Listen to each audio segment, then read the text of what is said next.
நிக்க முடியுமான்னு கேட்கறேன். அப்புறம் எப்படி நீங்க பணம் வாங்கிட்டு போயிட்டு கொடுத்துட்டு இருக்கீங்க?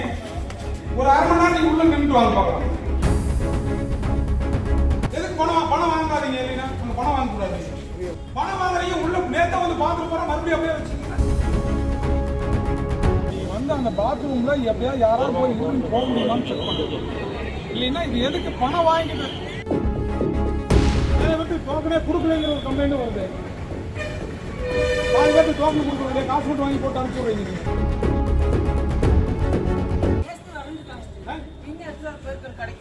இன்னும் ஏன் அந்த சும்மல் அப்படியே தானே இருக்குது. நீங்க உள்ள ஒரு இருக்குன்னு வெளியில இருக்கிற யூரின் போற இதெல்லாம் அப்படியே தானே இருக்குது. இந்த மாதிரி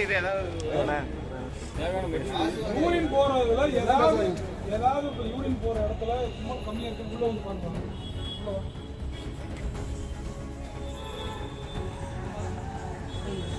அரை மணி நேரம் நீங்க உள்ளே இருக்கு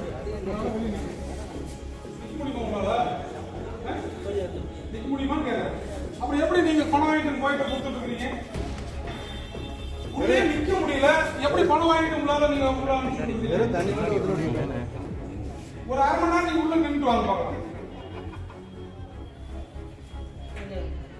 ஒரு அரை மணி நேரம் உள்ள நின்று தம்பி நீங்க எவ்வளவு பேர் இன்ஃபெக்ஷன் ஆகும்னு பாருங்க. நீங்க எதுக்கு பணம் வாங்காதீங்க இல்லைன்னா அந்த பணம் வாங்க கூடாது. பணம் வாங்குறீங்க உள்ள நேத்த வந்து பாத்ரூம் போற மறுபடியும் அப்படியே வச்சுக்கீங்கன்னா என்ன பண்ணாது? நான் இங்க வந்திருக்கான்னு தெரிஞ்சு நீங்க மறுபடியும் அப்படியே இருக்கீங்க. பொதுமக்கள் எவ்வளவு வேதனை போறாங்கன்னு உங்களுக்கு தெரியாது தம்பி. வெய்ய காலம் யூரின் இன்ஃபெக்ஷன் ஆல்ரெடி வரும். அதுக்காக தான் இவ்வளவு தூரம் நாங்க பேசிட்டு இருக்கோம்.